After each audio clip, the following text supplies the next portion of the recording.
কি ভাবছেন আমি সংসারী মানুষ দেখে কি আমি বুড়ি হয়ে গেছি? আমার কি সকাল রাত কিছুই থাকতে পারে না?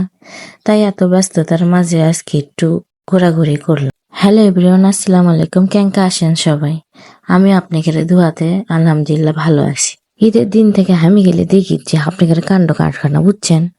সবাই খালি এত এত ঘোরাঘুরি করেন, এত এত মজা করতেছেন, আর আমি এক বাড়ির বউ দেখে কি আমার কোনো সকাল রাত থাকতে পারে না? আমি কি খালি বাসি গিন্দি হয়ে থাকবো নাকি?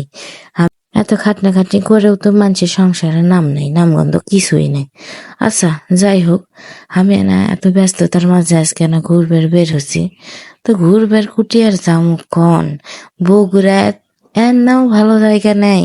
কোন জায়গায় যামু এনা মন মতো এনা ঘুরমু, শান্তি করমু? ওরে আল্লাহ, একটা পার্কে গেছিল, বাপ রে বাপ, যে ভিড়ের ঠেলায় আর ভিতরে ঢুকিনি, বাইরে চলে আসছি। এর মধ্যে আবার আমার ভিটির চলান শুরু হয়ে গেছে। কি ঘুরমু কি করমু, হায় হায় আল্লাহ, আমার বিটি আমার মাথা নষ্ট করে দিছে। কান্দা কাটি অবস্থা খারাপ। এনা সোলটা বোঝেও না যে মা একদিন পরে না ঘুরবার বের হচ্ছে, এনা চুপ থাকি, এনা হাসি খুশি থাকি।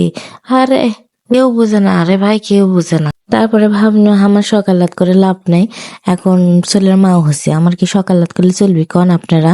তো বেটির না সকালাত পূরণ করি, সেই জন্য এটি লিয়েছি। ওরে মা, এখানে জায়গার মধ্যে 200 টাকা টিকিট, জানেন?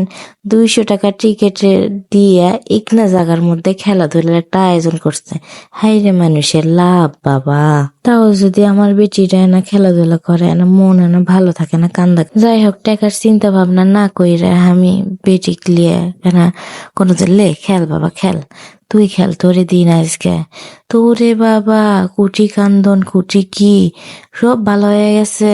মনে হয় ও কি পাইয়া গেছে, এত খুশি হয়ে গেছে। যাক, বেটিটার খুশি দেখে আমার খুব ভালো লাগলো। আর এইদিকে এরা একটা সিস্টেম করছে, 10 থেকে 100 টাকার কিছু গিফট থাকবে। আমি মনে মনে ভাবলো বাবা ভালোই হলো, তাহলে তো 100 টাকা পেয়ে গেলে কামে আছে। তো কি পাচ্ছে শুনছেন? আমার বেটি 10 টাকা পাইছে। আচ্ছা যাই হোক, আলহামদুলিল্লাহ, যা পাচ্ছে পাচ্ছে, ভালোই পাচ্ছে। তারপরে ভাবনো না কিছু খাই দাই করা যাক। যাই হোক, অনেকক্ষণ ঘুরনো না, কিছু খাওয়া দাওয়া তো হলো না। তো না চকলেট মিল্কশেক আর না ফালুদা খাওয়াছি। তো খাইয়া দেয়া দুঃখের কথা আপনাকে কি কমু, খাইয়া দেয়া আমার গলাটার যে অবস্থা হয়েছে, 2 দিন ধরে গলা দিয়ে কোনো কথাই বের হচ্ছিল না। মন মতো খাইয়া দেয় শান্তি নাই গো, কিছুই খাওয়া যায় না। গলাটার অবস্থা খুব খারাপ ছিল এই 2 দিন, যার কারণে ফেসবুকে কোনো ভয়েস টয়েস কিছু দিতে পারিনি।